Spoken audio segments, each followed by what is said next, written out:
buenas. Les damos la bienvenida a Socio Podcast, el podcast de la carrera de Sociología de la UBA. Yo soy Milena. Y yo soy Sofía. Hoy vamos a hablar de algo que solemos escuchar a menudo sobre las nuevas generaciones. Mile, ¿vos no sentís que de alguna forma se habla sobre la juventud de una forma un poco negativa? Que nos la pasamos todo el día con el celular, que no nos gusta trabajar, que estamos en cualquiera y muchas otras frases que buscan definirnos de una forma como no muy amable, que digamos. Sí, bastante. Y siempre aparece la típica frase de que antes todo era mejor. Es como si tuviéramos la culpa o nos usaran como chivo expiatorio de muchos de los problemas actuales. Eso mismo. Por eso en este episodio vamos a hablar sobre la idea de que la sociedad construye sobre las juventudes y cómo se forman los discursos que apuntan a, por ejemplo, su falta de esfuerzo o de motivación, el desencanto con la vida y el sistema social, o su actitud transgresora y rebelde. Actitudes que merecen ser pensadas en contexto para comprender su origen y la forma que toma. Y ahí está bueno preguntarnos algo muy básico. ¿Qué es la juventud? ¿Todos los jóvenes somos iguales?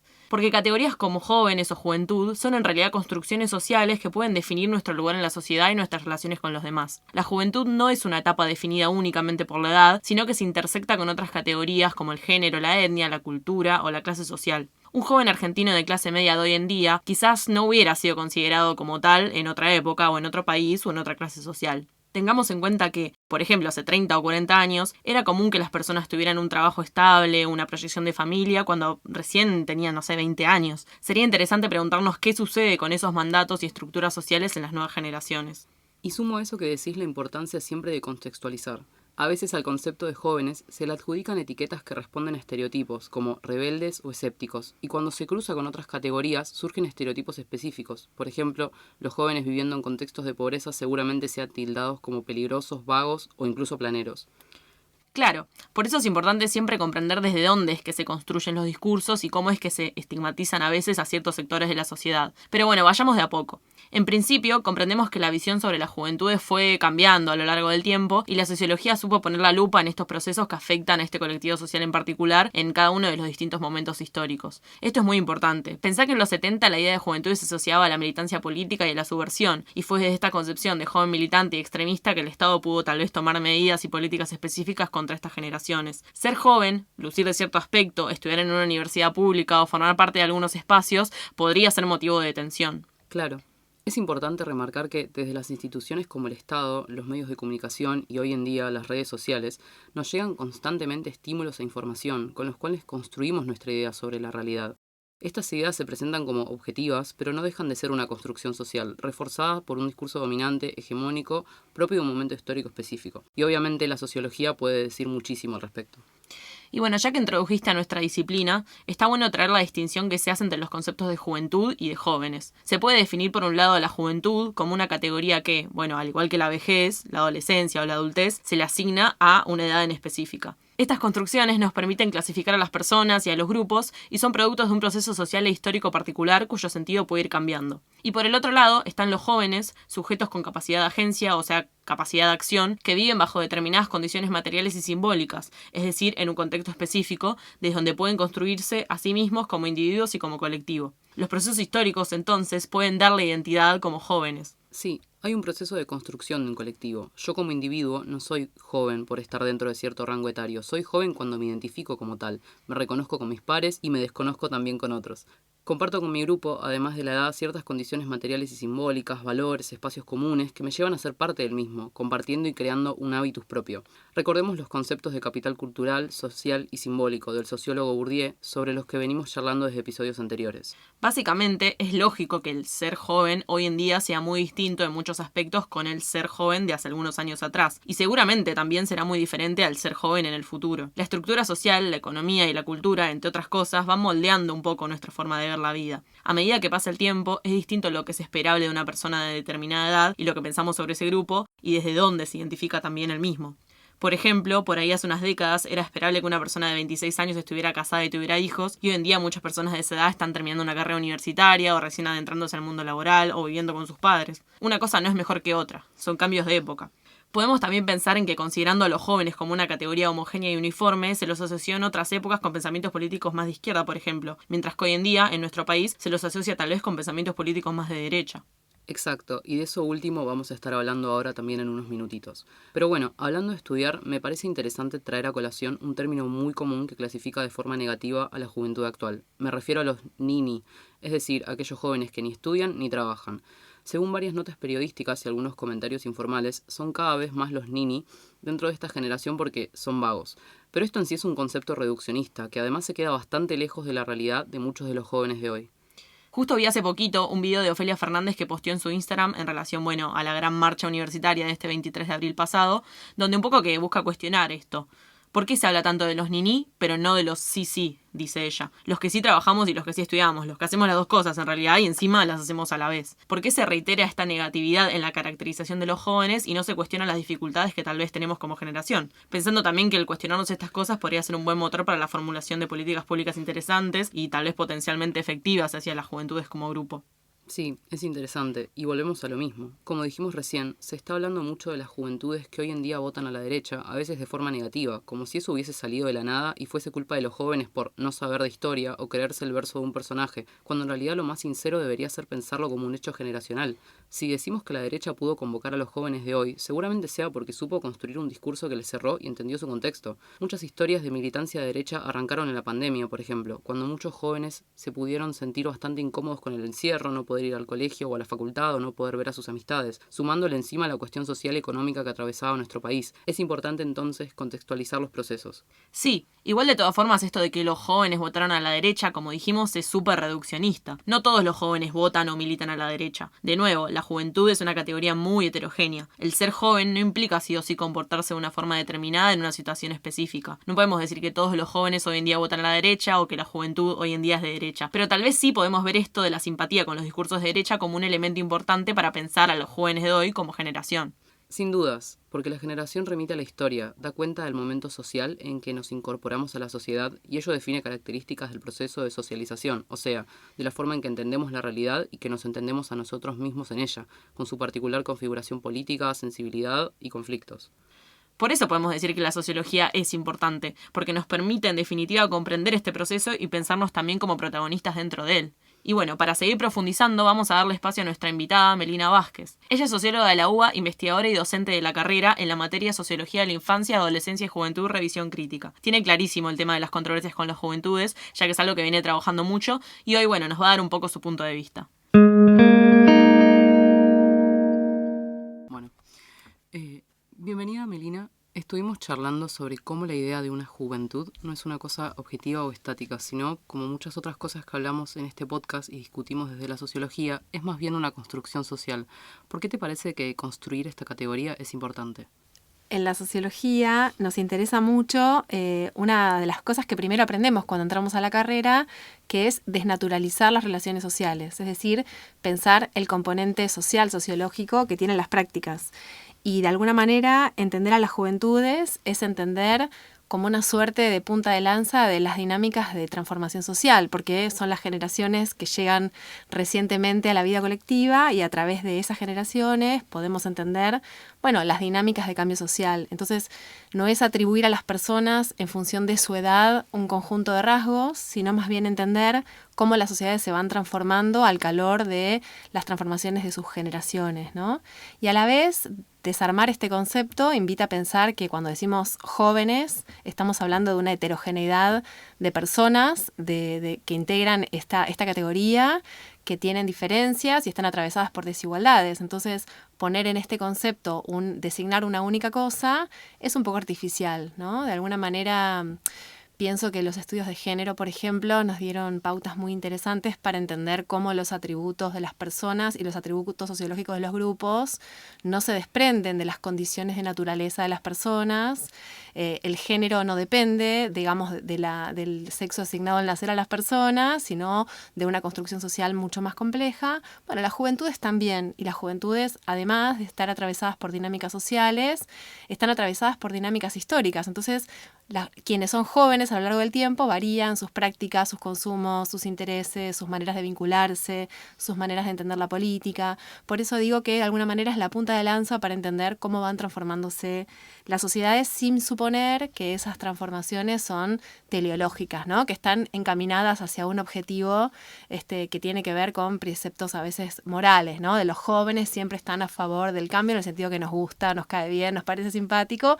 A veces sí, a veces no. Simplemente hay ahí una metáfora de cómo pensamos las dinámicas sociales más amplias. Bueno, y en este sentido, ¿qué herramientas metodológicas sentís que la sociología te da en específico como para comprender este fenómeno de la juventud como categoría socialmente construida? Bueno, la sociología da muchas maneras de pensar qué son las juventudes. A veces pensamos que las juventudes son las personas que están en un grupo de edad particular. Y aunque sociológicamente este es un principio que vamos a cuestionar, la edad para las sociedades es importante y en ese sentido la edad configura prácticas, delimita cuándo una persona puede votar o ser elegida, cuándo una persona puede quedar presa o no, cuándo una persona puede, en otros tiempos hacer el servicio militar obligatorio, también las edades que designan a qué prácticas estamos o no habilitados y habilitadas cambian a lo largo del tiempo, es decir, que la pregunta por las edades es compleja y dentro de la sociología tratamos de ponerla en cuestión, pero las sociedades sí se hacen una pregunta respecto de cómo pensar el valor de la edad, ¿no? Y en ese sentido me parece que algo importante que hicieron quienes fundaron la disciplina y quienes alimentan las reflexiones tal vez más interesantes es, reponer la pregunta por la historia, ¿no? Entender las transformaciones como un elemento que invita a tensionar eso que le atribuimos a las personas, pero tienen que ver con las condiciones singulares, particulares de las formas de vida. Y otra cosa que pienso que es interesante es pensar a las juventudes como grupos sociales en términos relacionales. A veces le atribuimos o le imputamos a las juventudes rasgos que en definitiva tienen otros grupos sociales, ¿no? Entonces de alguna manera ponemos ahí lo que en definitiva podemos también ver en otros grupos. Y pienso que, algo que surgía un poco en la presentación de ustedes, ¿no? Por ejemplo, cuando se habla de los jóvenes niní, que es una categoría con la cual se suele hablar despectivamente de las juventudes, suponiendo que son juventudes que son negativizadas porque ni estudian ni trabajan. Esos jóvenes niní, ¿no? Que es una categoría que se usa casi de manera espontánea en los medios o a veces en las estadísticas.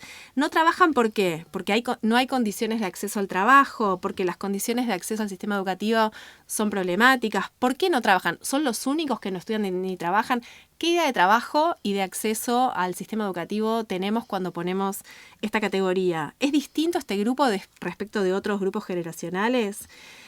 Otras cuestiones, socialmente, ¿qué oportunidades damos para que los jóvenes puedan acceder a un primer trabajo? Entonces, muchas veces ponemos en las juventudes atributos negativos que en definitiva tienen que ver con las condiciones para ser jóvenes en un momento del tiempo determinado, y esas categorías estigmatizantes son un problema porque miran el problema al final y no al principio, que es cómo es para una persona joven acceder al sistema educativo o al acceso a un trabajo, por ejemplo, ¿no?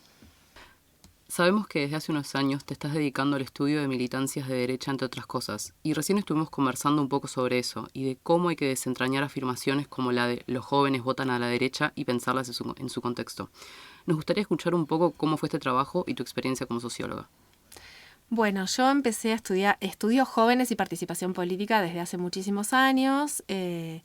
No había estudiado jóvenes de derecha antes, pero justamente fue esto lo que a mí me puso como un llamado, una alerta en el sentido de una preocupación sociológica que tenía que ver con pensar por qué había jóvenes que decían que eran de derecha y pensando que esto en el ciclo democrático era algo bastante novedoso, ¿no? Primero porque en general las juventudes no decían de sí mismas ser de derecha y porque los espacios que por ahí en las categorías que a veces compartimentamos de manera un poco esquemática, qué ocupa qué posición dentro del sistema político ideológico, los que podríamos ubicar dentro de las derechas muchas veces sorteaban ese problema de decir somos de derecha diciendo somos otra cosa, ¿no? Por ejemplo, dentro del PRO estaba esta cuestión de nosotros no somos ni de izquierda ni de derecha, siendo lo que en ese momento estaba más a la derecha en el arco ideológico, y otras expresiones donde la cuestión de definirse como de derecha parecía un poco matizada, ¿no? La derecha era una categoría de desprestigio, ¿no? Inclusive para quienes podríamos, insisto, poner en ese tipo de posición ideológica. Entonces, Para mí fue interesante empezar a registrar que a partir de la pandemia había jóvenes que empezaban a hacer definiciones públicas y políticas en torno a estas dos categorías, ser jóvenes y ser de derecha. Y digo categorías políticas porque cuando pienso en jóvenes no pienso en jóvenes de edad, pienso sí tal vez en generaciones políticas, pero sobre todo pienso a la juventud como una categoría, ¿no?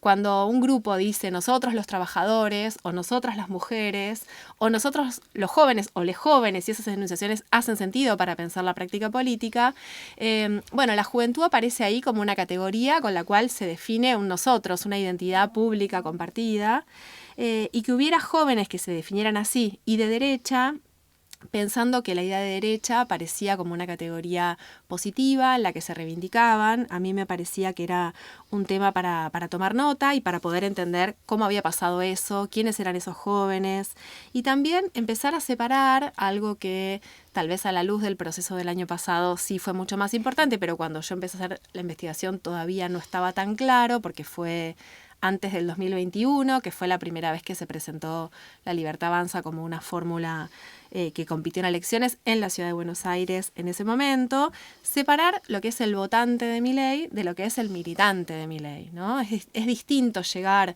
a votar a Milei en la segunda vuelta que tomar la agenda del mileísmo como una agenda en la que un montón de jóvenes empezaron a militar. Algunos cayeron ahí, ¿no? Por las alianzas, por las articulaciones, por ser el lugar que más se parecía a las ideas que tenían. Otros van llegando por tramas de relaciones, de vínculos. No siempre el activismo, la militancia empieza por una idea que uno tiene en la cabeza antes de empezar. Muchas veces esas ideas se construyen al calor de una práctica y al calor de esa práctica se socializan en definiciones, en lecturas, como las lecturas, de los libros de economía que van a ser parte de esa socialización. Y entender un poco ahí un fenómeno que yo trataba de pensar como un fenómeno generacional, como un fenómeno masivo y popular, ¿no? Donde veía muchos jóvenes que, insisto, al calor de la pandemia, daban sus primeros pasos en la política y lo hacían en la expresión más a la derecha que encontraban en ese momento, y esa idea de derecha un poco se fue radicalizando y a la vez articulando con otros espacios políticos que ya estaban. Por ejemplo, muchos de los jóvenes que militan dentro de las ideas, de las sensibilidades libertarias, provienen de espacios que forman parte de la orgánica de Juntos por el Cambio o de Jóvenes del PRO, o jóvenes que estaban nucleados en torno a la figura de Espert, pero digamos que no abrazaban toda la agenda vinculada con lo que hoy podemos pensar que es el mileísmo, que igual articula, agendas militantes también heterogéneas y diversas entre sí. Pero hay un hito ahí en torno a la pandemia, a pensar un poco cómo a partir de la virtualización de la educación, muchos chicos y chicas que estaban estudiando y que vieron virtualizada su educación, que no podían salir a la calle, que no podían construir una experiencia típicamente juvenil, que es encontrarse con otros y con otras, leyeron no la pandemia, porque no era el problema el cuestionamiento de la existencia del virus, como por ahí pasó en nuestros contextos, sino más bien el cuestionamiento de las medidas de aislamiento, ¿no? Que va a ser un elemento detonante y a la vez articulador. Y un poco la paradoja de que van a ser las manifestaciones anticuarentena o las actividades que va a empezar a desarrollar en torno a esa sensibilidad libertaria, como el festejo del cumpleaños de Milei, como las clases a cielo abierto de economía, como lugares donde muchos de esos jóvenes se van a empezar a encontrar y construir un principio de identificación común y algunos diagnósticos, ¿no? Que tienen que ver un poco con la idea del encierro. Otro poco con un diagnóstico sobre la relación entre economía y Estado, ¿no? Que hoy la pueden poner en términos de una ideología liberal libertaria, pero en definitiva eso anuda con una sensibilidad que tiene que ver con ciertas condiciones de existencia precarizadas para los jóvenes de sectores populares y para los que venían de una socialización en una clase más alta, esta percepción de que el Estado te saca cosas a través de los impuestos, ¿no? Esta idea de un Estado que avasalla las libertades, ¿no? Que va a ser de alguna manera sentido, y una crisis de un Estado que van a poner no solo como una crisis material, sino una crisis simbólica de cuál es el lugar que tiene el Estado, ¿no? Si el Estado dice, yo te cuido, quédate en tu casa, la perplejidad con la que van a vivir, la idea de yo te cuido, quédate en tu casa, pero mi familia no puede trabajar, mi familia no tiene ingresos, yo no puedo estudiar muy cómodamente estando en la pandemia. Entonces, esa crisis por ahí simbólica del Estado va a ser sentido y muchos van a anudar otras experiencias tal vez inmateriales. Y pienso en los jóvenes sectores populares porque ahí el relato sobre la participación en las escuelas públicas en las que la mayor parte de ellos se formaron o en el acceso al sistema de salud pública van a ser planteados como lugares problemáticos, ¿no? Y otra cuestión que va a aparecer es la idea, con jóvenes de muy corta edad, por eso la edad no es la principal variable para entender las experiencias juveniles desde mi punto de vista, desde una pregunta más de la sociología política, pero bueno, la edad me da una pauta de cuándo vivieron esas personas, ¿no? Entonces ver personas de 20 años que te decían, bueno, yo viví toda la vida con kirchnerismo, ¿no? Entonces, bueno, quiero otra cosa, ¿no? Y ese quiero otra cosa que toma la forma con esa mística libertaria del rugido, la resistencia, toda una estética de la resistencia que va a hacer sentido y va a tener mucha potencia desde la música, el uso de bengalas, una estética rockera, de punk. Va a haber bandas que van a, digamos, musicalizar estas experiencias. Pablo Semán siempre, bueno, a través de Pablo Semán conocí, por ejemplo, la bandita indie de La Plata, ¿no? Que van a tener canciones pro Milei, pero con una estética muy rockera, muy contracultural, con las remeras, con las bengalas, con los libros. Entonces, de alguna manera, se puede pensar que esa cuestión juvenil tiene un poco que ver con la edad, en el sentido de que vivieron esas personas, pero tiene que ver con una experiencia compartida, con los problemas de ser jóvenes en la Argentina, ¿no? Y también con la construcción de algo que quienes estudiamos jóvenes le damos mucha importancia, que es las culturas juveniles, ¿no? Cómo las juventudes se organizan, se articulan a partir de un sentimiento de pertenencia común que puede tener derivas políticas, pero también que tiene que ver con eso, con la construcción de culturas juveniles o con la identificación entre esta sensibilidad libertaria y algunos elementos de esas culturas juveniles, ¿no? Bueno, un poco esa fue la investigación y sigo trabajando con esos jóvenes. Más vale. ¿Cómo? Más vale, estás en auge. Sí, es un poco, bueno, esto lo de la frase que tomamos medio del sentido común de los jóvenes votan a la derecha, no es solamente de construir la idea de que no todos los jóvenes hacen nada, no solamente no todos los jóvenes votan a la derecha, sino también comprender los contextos sociales, históricos que conllevan a, bueno, la realización de, en este caso, una práctica militante. Y bueno, un poco también retomando la pregunta del episodio, que es por qué los jóvenes siempre tenemos la culpa, y haciendo alusión a esta idea de que, bueno, se culpabiliza de alguna manera a las juventudes de decimos de todos los males sociales, como por ejemplo ser apolíticos en los 90, hoy en día, bueno, los jóvenes votan a la derecha. ¿Por qué para vos siempre se culpa a los jóvenes? Bueno, no sé por qué se culpa a los jóvenes, pero sí tengo registro de esta idea como de responsabilizar a la juventud. Es un poco como hablábamos antes, ¿no? Vamos a hablar de los ninis suponiendo que ellos son responsables de sus condiciones de existencia, ¿no? Sin entender cómo socialmente criamos y damos espacio a las nuevas generaciones.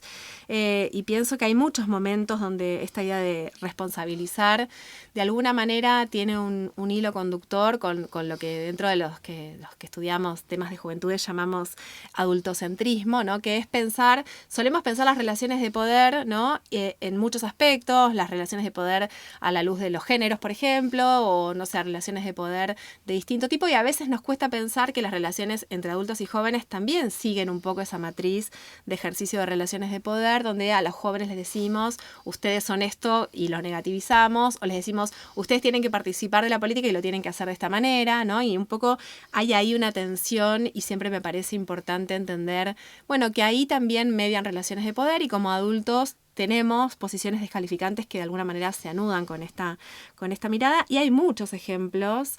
Pienso, bueno, uno bien actual, que los debates sobre la baja de la edad de imputabilidad y de punibilidad, si uno mira las estadísticas, se sabe que los delitos graves cometidos por jóvenes que tienen entre 16 y 17 años son escasísimos, ¿no? Sin embargo, sobre esto, y hay estadísticas para sostenerlo, se construye una idea que si se baja la edad de imputabilidad, se va a resolver el problema del delito, ¿no?